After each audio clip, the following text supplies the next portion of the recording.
Cette enquête hors norme par sa nature et son ampleur également. C'est la Fondation du judaïsme français qui l'a commandé à l'Ipsos.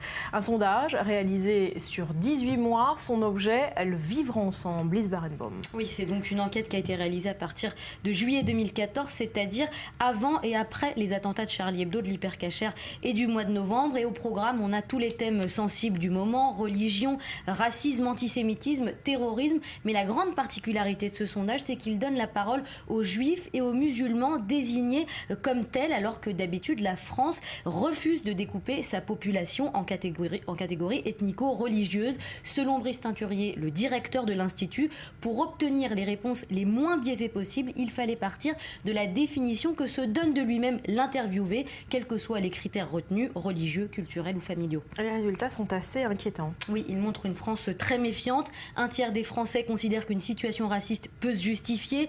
Un juif sur 10 dit avoir été personnellement victime d'une agression physique.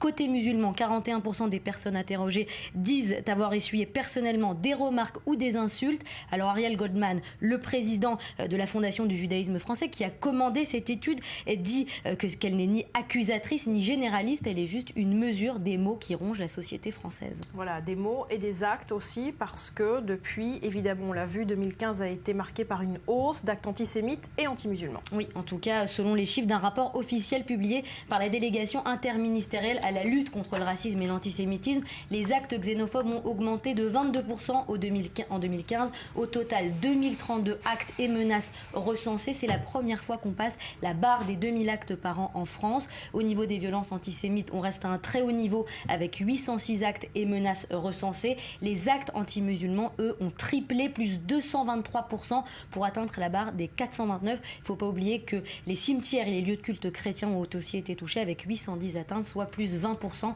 par rapport à 2014. Voilà pour cette situation en France. Merci Lise.